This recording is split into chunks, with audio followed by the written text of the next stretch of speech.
जो भरा नहीं है भाव से जिस्मी बहती हुई रफ्तार नहीं, जो भरा नहीं है भाव से जिस्मी बहती हुई रफ्तार नहीं, वो हृदय नहीं है पत्थर है जिसे स्वदेश से प्यार नहीं।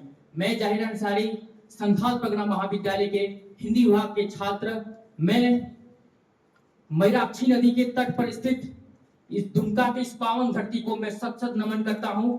आदाब, सत श्री अकाल, नमस्कार के साथ मैं आप सबों के बीच एक राष्ट्र एक चुनाव के बारे में दो शब्द कहना चाहूंगा। एक राष्ट्र एक चुनाव से संदर्भ क्या है, मेरा मतलब क्या होता है कि एक राष्ट्र, क्योंकि चुनाव एक ऐसा प्रक्रिया है जिसके माध्यम से हम अपने प्रतिनिधियों को चुनते हैं और उन्हीं प्रतिनिधियों की बदौलत से हम संसद में अपनी आवाज को बुलंद करते हैं। और जब एक राष्ट्र एक चुनाव की बात होती है कि एक राष्ट्र एक चुनाव क्या होता है, क्योंकि लोकसभा और विधानसभा और स्थानीय स्तर पर जो चुनाव जो है वो एक साथ होना चाहिए, जो कि हमारे 170 विधि आयोग के कमेटी ने सिफारिश किया था कि देश में अब एक साथ चुनाव होना चाहिए। लेकिन समस्या क्या हो रहा है कि जब भारत 1947 में जब आजाद हुआ था तो उस टाइम में 1947 से लेकर 1951 तक भारत में अंतरिम सरकार चली थी और उसके बाद 1951 से लेकर 1952 से 1967 तक चुनाव हुए, लोकसभा और विधानसभा के साथ साथ चुनाव है। फिर ऐसे क्या वजह हुई जो चुनाव ठप हो गया? रीजन था कि उस वक्त विधानसभा के चुनाव भंग हो जाते थे।